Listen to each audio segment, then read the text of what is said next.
The story of a market called the night market. By day the street looked perfectly normal. Morning in Udoji was beautiful, but broke.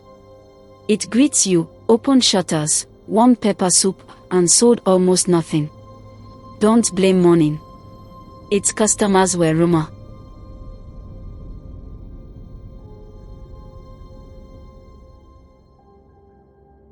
The traders had called out the way you talk to a road that refused to answer. Fresh cut, fresh week. Come fine, go finer. Pepper soup hot and honest. For men that slept like champions. Original cases, no crack again. By better protection. Sweet oranges. Sweet like love, no heartbreak. A few passers-by had glanced, smiled, kept moving. Basil had kept sweeping a floor that was already clean. He talked to his broom the way lonely people talk to radios. Nomi and you dey open. He glanced up and down the road, dropped his voice into gist gear. I heard sale happens only at night. I heard there was a separate list for night traders. Different names. Different faces. I heard the buyers didn't show face. You sold, they paid. You counted later, in your house, with the light on. Nkiru and Mama Nnedi added. Who told they? Amaka asked. Whoever rumour used. Rumour didn't show ID card. Later on, a tax officer wandered by, stamping a pole, then requested for money. Where my money? Compliance is compliance. Let me just face my oranges. Don't start. Amaka replied with laughter. That was how morning talked to itself. And that was how mystery grew fat on gist with no evidence. It was afternoon that changed her plan. Morning argued with pride, evening argued with pocket. That was the hour when bills were shoes. Inside her small, neat room, Amaka had emptied her pouch on a mat, thin notes, a few coins. She counted once. Twice. The number refused to change. A knock. The landlady stood in the doorway with a polite problem. Amaka, my daughter. Plumber said the back pipe must change this week. Each room will add small. By 2 days' time, please. Auntie. I will bring it. I know. That's why I asked you. God bless your hand. Amaka's phone had buzzed before the door finished closing. Exam fee deadline, tonight 9 p.m. from Chidi. Mama's medicine finished from Auntie Ngozi. She'd exhaled through her nose and counted again. Same. Here was the list: pipe money, exam money, medicine money. Morning had greeted and passed. The clock introduced itself. Later that day, in the corridor at dusk, the light thinned. Nkiru had appeared with a nylon bag and a tired smile. Nkiru, any small loan? I'll return tomorrow. Amaka, I swear, I no get today. They just looked at me and walked away. Then Mama Nnedi leaned out of a doorway with a bowl. I could feed you pepper soup. This one not free. Money. Asked the son why it gave only heat. They had smiled to cover the sting. Mama Nnedi pressed the warm bowl into Amaka's hands. Eat. When food entered, plan would show face. 2 spoons later, Amaka had gone back inside, smoothed the thin notes like they might multiply if they felt loved. They didn't. Through the window, she could see the crooked union board. A small paper in red ink flapped, permit check, 8 p.m. Beneath it, an old wooden plaque said what old plaques always say, keep your day in the day. Her phone had buzzed again, 8 p.m. blinking at her like a dare. She tied her wrapper tighter. Checked her lantern wick. Tucked her few notes into her pouch. Okay. The permit clerk had been half asleep, dust on the counter, rubber stamp like a lazy judge. Permit, please. Name. Amaka. He toddled a small card and slid it over. Night trading permit, entry, 8 to 8:20 p.m. Tiny words on the back she didn't read then. Compliance is compliance. She tucked the card into her blouse, held the lantern a little closer, and turned toward the road that was becoming less road and more evening. None of us knew what lived past it. In our town, we didn't clap when a door opened itself. She walked into the deepening blue. The paper flapped. The wood didn't blink. Night didn't arrive with music. It lowered its voice, tapped the ground once, and waited to see who heard. If you came for gist, you came too early. If you came to sell, you stood straight and held your lamp. The lane had thinned into shapes.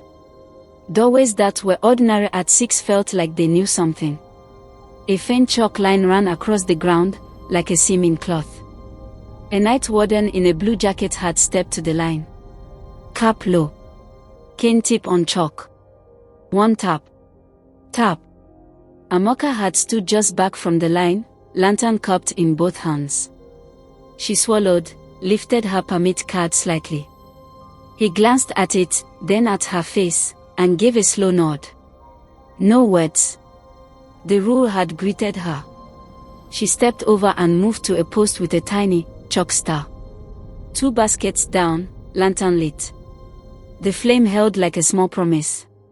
She waited. For a moment, nothing. Then, quietly, the lane woke in a way that didn't disturb anything. A hook appeared where a nail was. A canvas seam opened that hadn't been there at noon. Far down, a chair that was red in the day had become navy. No one asked why. No one answered. If you expected good evening, you would grow cobwebs on your ear.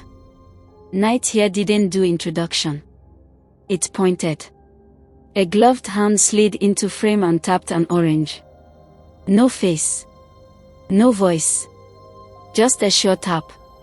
Amaka peeled, clean spiral, wrapped 3 segments in brown paper, set it down. A coin dropped. Old. Cold enough to fog the air for a breath. The hand was gone. She caught herself about to speak and closed her mouth gently. She nodded at nobody. A bare hand, damp, like it had just come out of water, tapped 2 bananas. Cut. Wrap. 2 coins. Gone. Her palm shone a little, she wiped it on her wrapper and kept her face quiet. Down the lane, tables that did not exist in the day existed now without asking permission, a rack of veils, dried leaves in glass bottles, a tailor's low stool where a needle dipped and rose without visible thread. All of it quiet, like a library with secrets. A thin hand, bony, wearing a ring that caught the lantern light like it was remembering, tapped 5 oranges quickly. Tap. Tap. Tap tap. Tap. Amaka's fingers learned a new speed. Packages stacked before she realized she hadn't taken a breath. There was someone who kept the peace, you could feel her even when you couldn't see her properly. People called her the one who knew where the rules breathed. She didn't clap. She didn't shout. She didn't need to. Something soft had landed on Amaka's table, a folded cloth with stitched corners. Inside, old notes crisp enough to obey a bank, and a round token with a hole in the middle. She looked up. There was only Night. She tied the cloth tight, pressed her palm to it a second longer than necessary, and tucked it under the table. A child-sized hand reached from below for a single orange. A coin fell without sound. When she lifted it, the wood held a small damp circle. She peeled and wrapped and set it down gently. The hand took it and vanished. She adjusted the last oranges, put the final banana on top like a crown. Her breathing was steady, but her right elbow had started its small tremble, the one that always showed up when she did something new and pretended not to be afraid. Time folded quietly. Someone flipped a tag from closed to open, another from open to sold out without noise in between. A stool scraped once. The cane tapped once. Tap. A work-scarred hand, bandaged thumb, strong palm, tapped the crown banana. Cut. Wrap. A coin cold enough to make her breath visible landed on the table. The hand took the packet. Gone. Her baskets were empty. She stood still, listened to see if the world would clap. It didn't. It never did. She put both hands on the table and leaned, just for a second. Shoulders down. One long breath, like a person who had been holding it since childhood. If you wanted proof, that was it. Full table to empty table, no faces, no greetings, no bargaining. If you liked noise more than result, that lane would have frustrated you. If you liked receipts, you waited till morning. She bent and brought out the folded cloth. She didn't open it. She weighed it in both hands, eyes closed one heartbeat, then set it back. She lifted the lantern. One last look down the lane, small lamp still burning, hands still pointing and paying. No eyes on her. That was courtesy there, eyes minded their business, money minded its own, and everybody went home. She stepped back to the chalk. The Night Warden stood as if he had grown from it. He didn't block her. He didn't bless her. He tapped his cane, tap, and she crossed to the dayside. On her side of the line, the air felt warmer. Or maybe it was only her skin returning to itself. She blew out the lantern. Smoke curled and wrote something on the air that disappeared before anyone could read it. In the morning, nobody would know what she had crossed. That was how the story stayed alive. You sold, you went, you kept quiet.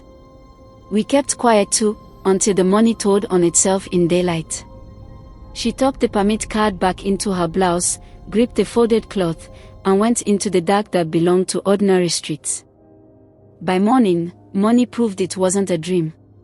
Amaka had opened the folded cloth on her mat, old notes, some new, cold coins that no longer fogged the air. She counted. This time, the number moved like it had somewhere honest to go. Her phone had buzzed. They extended it. Exam portal closes 12 noon. From Chidi. Please get Mama's tablets this morning. From Auntie Ngozi. She tied her wrapper, grabbed her purse, and stepped out like a person the sun had called by name. Under a small umbrella, a POS lady had swiped notes into the machine. Amount. Exam fee, and this pharmacy account. Approved. Approved. Amaka had taken both slips and let a long breath off her chest. The chemist had slid a white packet across. Same tablets. Morning and night, after food. Amaka paid, in notes, not in stories. The landlady had stood with a plumber's receipt. Amaka counted cash into her hand. I said they should ask you last. Responsible child. Thank you. She'd patted Amaka's shoulder like a report card she liked reading. You saw it, no to transfer, no to medicine, no to landlord. That was what useful meant where bills were faces. Back at the stalls, nothing had pretended to be special. Basil swept, Nkiru polished, Mama Isi stirred. Fresh cut, Bossman. Honest pepper. Quality cases. They'd watched Amaka measure and tie a new strip of tarpaulin across her table. She sat like a person who had slept, even if she hadn't. A hen, investor. New nylon, new stool. Who dashed you Lagos? Money entered that pocket today. I can hear the coins. Customers found me. A younger trader had leaned into Nkiru, voice low, the wages travels when shelves are full of air. I heard from me the tailor finished back orders, overnight. This morning, customer said, thank you like miracle. I heard the same. I also heard she sleeps like a log in the day now. Even generator cannot wake her. They say. Bring me something that has a receipt. Nkiru had tipped her chin at Amaka's clean tap and small smile. Receipt is hanging over her table already. Amaka had kept her face plain, wiped her board, rearranged her oranges, lower pyramid this time, pacing herself. Her phone had buzzed. I saw it. Thank you. Chidi. A corner of her mouth had lifted. Not a grin. A rest. Suspense in Udoji wasn't thunder. It was 3 problems solved before breakfast, and a girl pretending she hadn't met Night by name. Night didn't beg her to return. It simply stood where she left it, hands behind its back, waiting to see if her feet remembered the road. The faint chalk line had been there. The blue jacket Night Warden had tapped his cane once. Tap. Amaka stepped over with fuller baskets and a steadier lantern. She placed oranges and bananas by the chalk star. The flame held. She waited. Hands had done the rest, a gloved finger for 1 orange, peel, wrap, old coin, a damp palm for 2 bananas, cut, wrap, 2 coins. No faces. No voices. At the next table, a young woman with a gold scarf, Dero, had arranged tiny scarves and waist beads. Quick hands, tired eyes. She worked like a person who had already learned what Amaka was learning now. First week, your hands learn speed. Second week, your mouth learns quiet. And the third. If you last, you stop asking why and start asking how many. A small cloth pouch had landed on Amaka's table, old notes, a metal token with a hole. She tied it tight and slid it under, breath steadying into the market's rhythm. If you came for conversation, morning would have been kinder. If you came to count, night had manners. There were rules. They didn't shout from rooftops. They waited for your hands to be too busy to argue. The aisle had hushed by a hair. From a quiet edge, Mama Onwa had stepped into lamplight, wrapped head, calm face, eyes that settled people without raising voice. The girl, Night keeps seats for those who keep seats for Night. If you want your store not to shake, give the market your respect.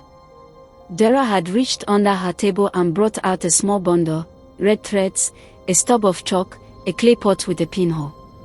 Stand. A neat chalk circle had appeared around Amaka's feet.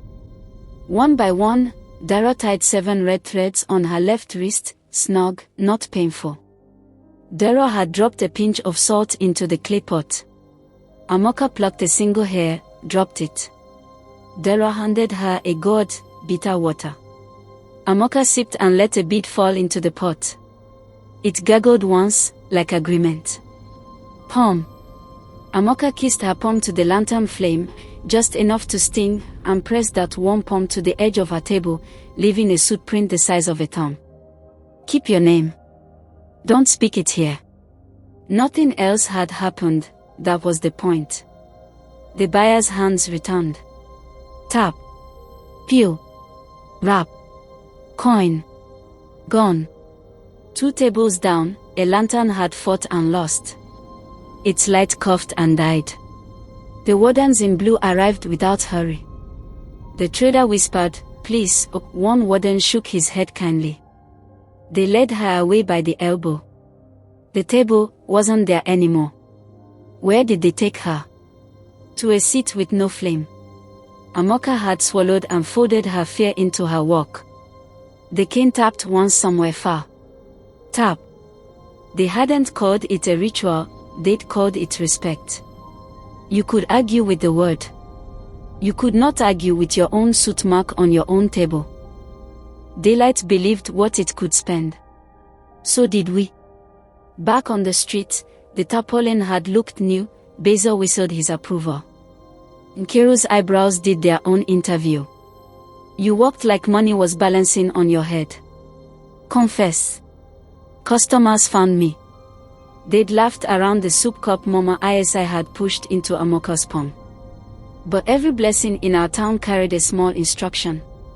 At an eatery, Amaka had taken a spoon of stew and frowned. Salt is shy.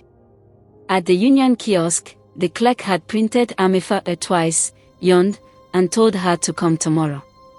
At Mama Nnedi's stand, they'd taken a selfie, Nkiru crisp, Basil stubbornly handsome, Mama Nnedi proud, Amaka slightly soft, like the camera had forgotten to finish her. Why do you look like soft focus? Maybe I need sleep. They'd laughed. The laugh had hidden a question nobody wanted to ask in sunlight. Rich Quick was a true story. At What Price was a sequel. We got there, slowly. Rules didn't shout in that place, they waited for a quiet corner and a person who had already said a yes with her hands. It was after the store with no flame had vanished.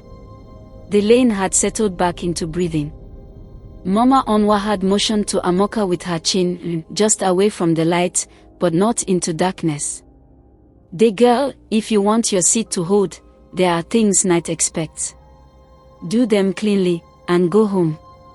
Do them badly, and they forget where to put you." Amaka had nodded, listening like a person who didn't want to miss a word. "At dawn, once every moon, you will bring 2 children to the river to call your name. Only voice. Only witness. They go back to their mothers before school bell. 2 children every month. 2 voices. They listens best to children. If you keep your name alive there, the ledger here sits quietly."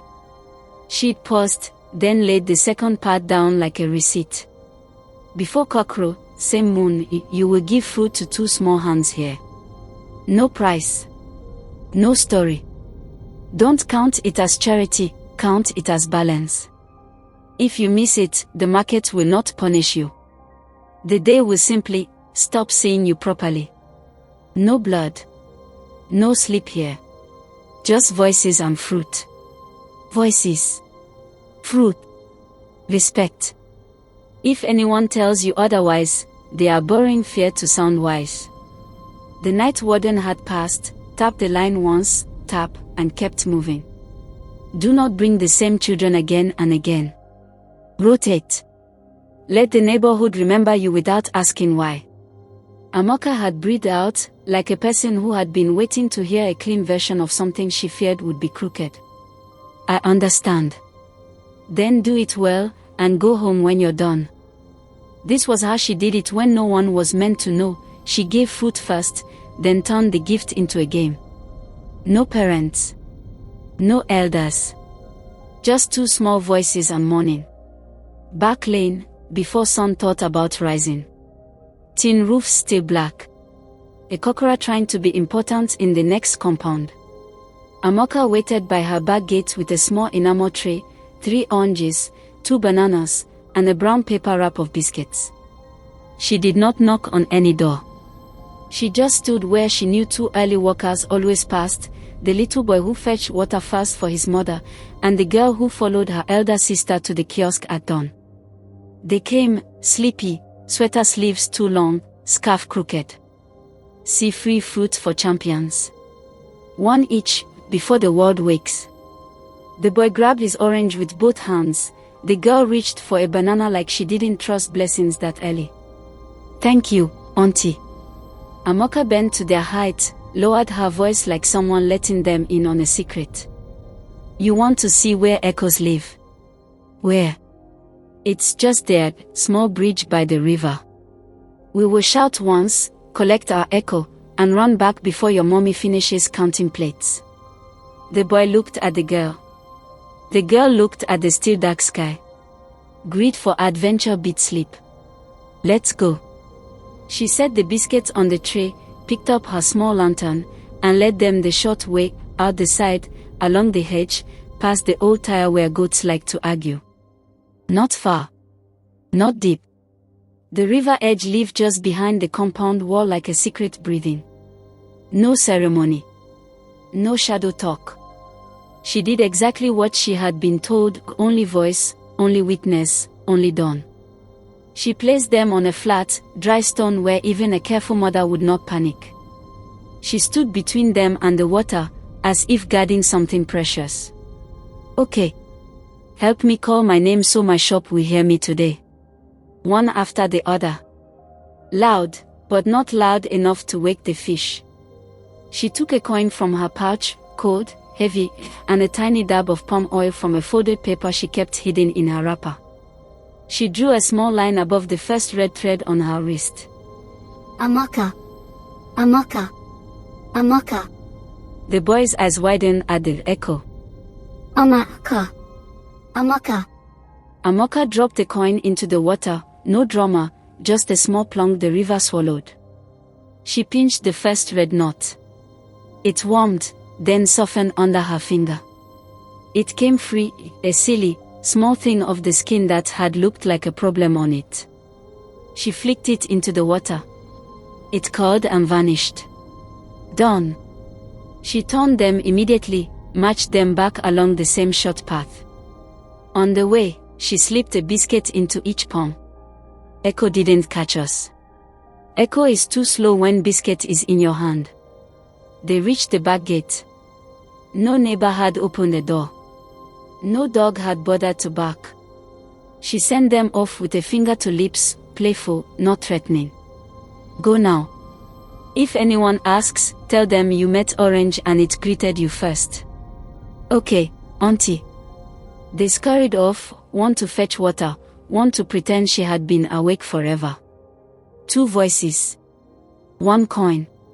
1 thread. That was the rule, once each month. Different children next time.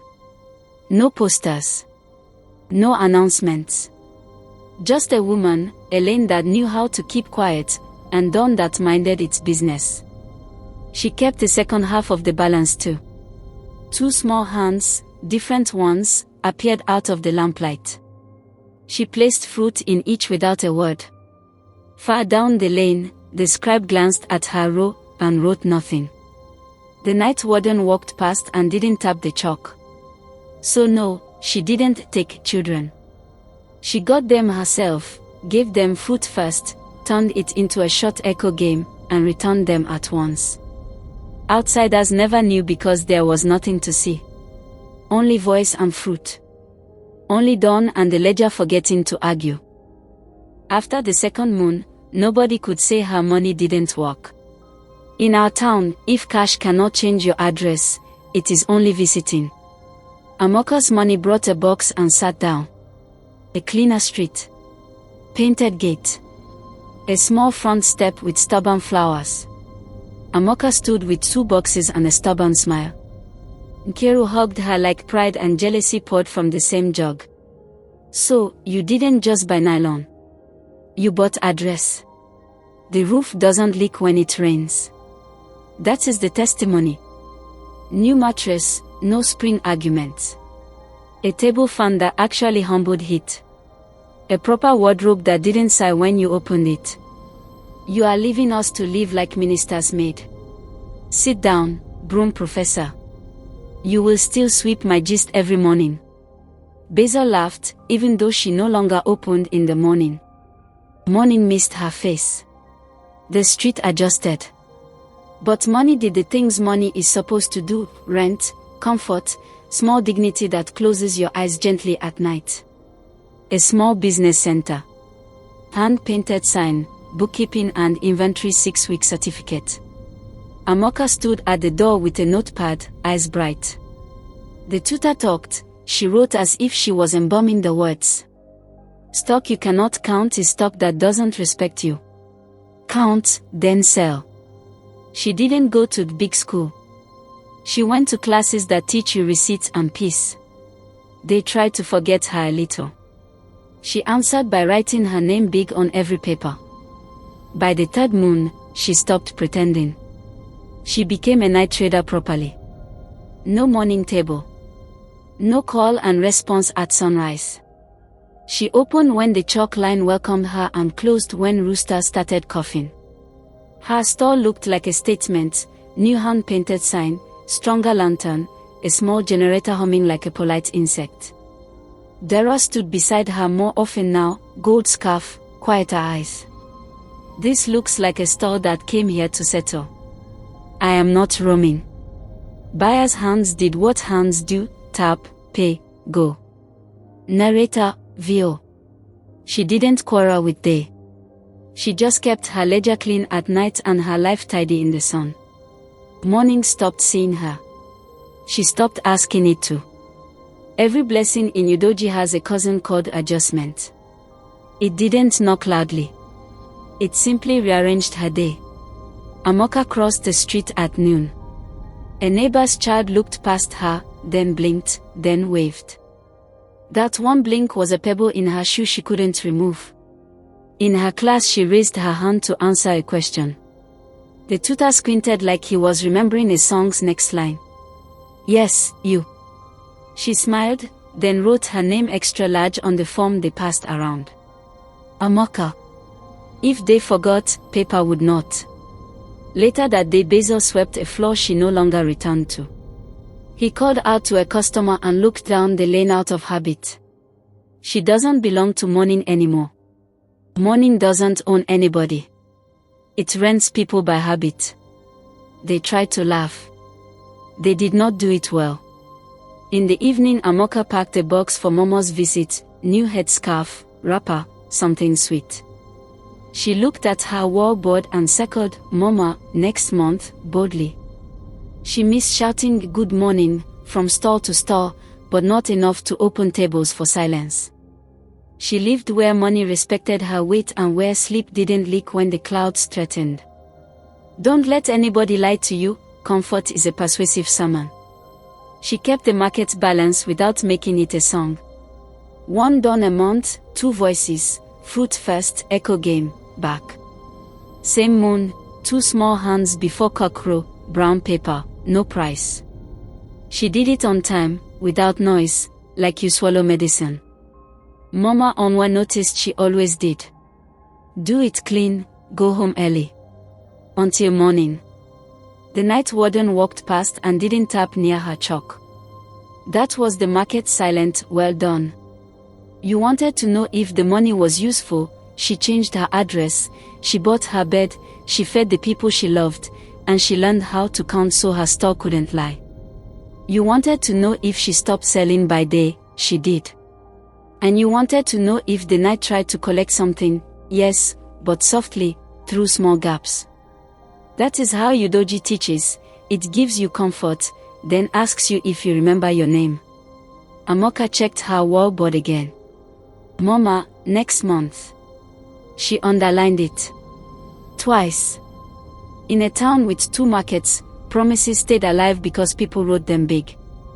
Comfort came first. Then the restlessness. That was the pattern. When money found chair, sleep lost pillow. It was the kind of night that didn't sweat. The fan hummed like a lullaby. Amaka's new mattress held her well. And yet, she woke to a sound she'd only ever heard over chalk. Tap. She sat up. 3:33 am blinked on her table clock, then blinked again, then stopped blinking, as if time didn't want to continue if she refused to listen. A smell of river water, but she hadn't brought wet clothes in. The room felt normal. Her chest did not. She lay back down and slipped inside a dream that didn't bother to whisper. In that dream, a faint chalk line ran across her floor, right between the wardrobe and the door. Hands, only hands, tapped unges on her bedside. A pen scratched on something she couldn't see. Coins breathed fog into the air and then became quiet. Her own footprint, the one she pressed on her stall table at night, showed up on her wall where the calendar should be. When she woke a second time, the room was fine again, fan steady, clock now matching like nothing happened. But a cold coin lay under her pillow where she knew she hadn't kept any. All right. She got up, washed her face, switched on the full light like people do when they want to argue with the kind of dark that refuses to explain itself. Restlessness doesn't always bang pots. Sometimes it taps chalk where chalk isn't. That was how it came for her, in neat, polite ways. She waited to cross. The road was normal. Then, soft as memory, tap. She looked down. No cane. But her heart had heard something it did not want to hear. Later that day she went to Mama Nnedi's stall then. She ate pepper soup. Pepper was a talkative friend. Salt hesitated. How far? This your face is thinking too loudly. Maybe I need sleep. Then borrow some. Don't borrow worry. Amaka nodded, the way people nod when they would do the opposite. Narrator, VO. This was not thunder. It was small weather. But small weather has time. When Noise grew up, she didn't go to a priest of shadows. She went back to the old man who had never raised his voice at the river. The path was a soundy sentence that led to the water the way stories lead to endings. Elder Okut stood with his stick, and the river looked like it had just told a joke it wanted nobody to laugh at. You came earlier than dawn today. I sleep and hear chalk. I sit and hear chalk. I don't see the market, but it sees me. Did you erase your soot mark? What? The mark you pressed on your table the night you tied your threads. The market remembers marks more than faces. If you want to stop dreaming hands, wipe the place where your hand said I agree. How? The table is not there in the day. Find the seam. The seam is small, the minute before night fully stands, or the minute after morning fully sits. Go with a clean cloth and warm salt water. Wipe your soot from the table when the line is confused. Don't greet anybody. Don't look for thanks. Come straight to the river. Wash your palm here, not at home. He tapped his stick once. Tap. She didn't flinch. Good. He went on. For a moon, no lamp at night, early light in the morning. Greet names until your mouth gets tired. Give big in daylight where people can say your name properly. Close your light in the night by choice, not by fear. And if the tapping follows you again, come and sit by the water without speaking until the tapping gets embarrassed. Amaka breathed in. This had shape she could hold. She nodded like someone whose back had found a wall. Okay. It was always okay. You just needed someone to draw the line where your foot can see. It didn't arrive with thunder, it arrived like a notice you've walked past 10 times and one day finally read. She stopped at the condolence board outside the church wall. Paper. Names. Dates. One face, Izudu, gentleman in a faded uniform, the same ring she had seen catch her lantern light as a hand tapped 5 oranges. Under it, 1979 to 2012. No. Next paper, a small boy, Sumto, in a school sweater. Beloved son, drowned at Ogba Bend, 2018. She didn't sit. There was nowhere to sit. She stood and let the road keep being normal while her chest refused to. We had called them evening people. They weren't. They were the ones dawn did not carry anymore. She went to a woman who had already survived the same street. Mama Nnedi sold palm oil by the junction, old eyes, steady hands, wrapper tied like a person who respected weather. People said she used to sell veils at night. People also said she minded her business. Both were true. Mama. I just found out I've been selling to the dead. Mama Nnedi watched her the way midwives watch a woman decide whether to push or cry. So the street told you its real surname. I want to stop. Properly.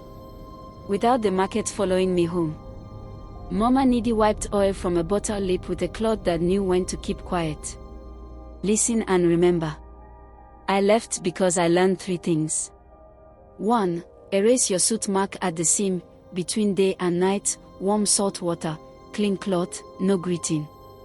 2. Any coin that entered your house without you inviting it, return it at noon. Not dawn. Noon. The river is generous when the sun is awake. 3. 7 dawns, 1 coin back, 1 red thread off, your name 3 times.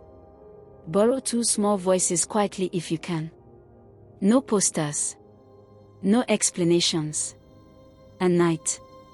Balance it 1 more time, before cockcrow, that same moon, fruit in 2 small hands, no price, no talk. Then keep quiet for 3 nights, no chatting after sunset. Then be loud for 3 mornings, greet names till your cheeks hurt. You do all that, the tapping learns embarrassment. Mama Onwa. Tell her with respect. Night hates noise. But it loves people who live the right way. Nod at the warden. He will not tap. She leaned in, voice lower. Don't gossip about the market. Finish your own work. Go home. Until morning. Say it like a road you can walk with your eyes closed. Amaka nodded. A plan had found her legs. She didn't owe explanations, but respect asked her to pay a visit to the person who kept order. Twilight, the road tasting like smoke and advice. The chalk line was faint in one part, rude in another. Mama Onwa stood where the line was sure of itself. You're leaving the light alone for a while. A full moon. And the soot mark. I'm going to wipe it at the seam. Salt water. Clean cloth. No greeting. Mama Onwa's face relaxed in a way faces relax when you remember the right proverb without help. When you finish your last coin, did you keep one for luck? Amaka reached into her memory and then into her chest. She remembered the coin under the pillow on the night of the dream. She swallowed. One sat under my head without my permission. Return it. Not at dawn. At noon. The river is strict at dawn, it is generous at noon. Let it feel you bringing something back when it is in a good mood. She stepped closer, not too close. Her eyes had the calm a judge uses when they remember everybody in the room is human. 3 quiet nights. No talking after sunset. Let your mouth rest. 3 loud mornings. Greet names until people laugh at you. Then erase your mark. Then come back and pass without looking down. Thank you. Until morning. She said it back. Until morning. It felt like a rope she could hold. The seam was small, a handful of breaths between almost night and fully night. That was where agreements lived if you wanted to change them. Twilight, the kind with pink that you don't trust. Amaka stood by her store table with a white cloth and a bowl of warm salt water. No lanterns had fully woken. No roosters had started lying. She placed her palm on the table where she knew her soot print had been pressed. Her skin remembered. The cloth followed. The soot lifted. Not black, not dramatic, just a faint gray that knew it had been found out. She wiped till the wood said, I am wood again. She didn't greet anyone. She didn't look for Mama Onwa. She didn't take a coin. She walked straight to the river with the damp cloth held like evidence. The next day, Elder Okut waited, leaning on the stick like a man who knew where all the chairs had gone. Amaka dropped the coin from under the pillow into the brightest patch of water she could find. Good. Now sit. Don't talk to me. Let the water forget your footsteps. They sat without advice for as long as a stubborn thought takes to find the door. When she got up, her chest had stopped listening for a cane that did not belong in daylight. 3 quiet nights followed, no talk after sunset, no lamp for company. 3 loud mornings followed, names shouted on purpose, bread bought in front of witnesses, small gifts in the sun, children, old men, anybody who could use, thank you, Amaka, like a mop. The tapping did not return that week. The coin did not visit her pillow. The clock decided to keep its job at 3:33. End of the moon, she stood where the chalk used to own her legs and passed like a person who knows where she is going. The Night Warden saw. He did not tap. Mama Onwa saw. She nodded with her eyes. They saw. It said her name correctly without trying. Amaka's money did what money is supposed to do, school papers, rent on time, small kindnesses that do not post themselves on a notice board. Her sleep did what sleep is supposed to do, stayed until morning. And the market. It stayed where it lives, behind a line that no longer followed her home. At 7:30 when she wanted to. Not every day. Enough that morning remembered her. Nkiru leaned like joy and worry had learned to share a body. Basil announced what didn't need announcing. Mama Isi arrived with soup that forgave even things that didn't ask. On Amaka's table sat a small bowl and a hand-painted card. For children, free oranges before noon. The little girl pointed. Amaka gave. What's my name? Amaka. The sun agreed. Money agreed. Sleep agreed. She didn't end the night market. Nobody could. She ended her membership, and that was enough. In Udoji, we kept 2 markets and 1 address. They owned names. Night owned receipts. The wise learned when to greet each one, and when to say, until morning.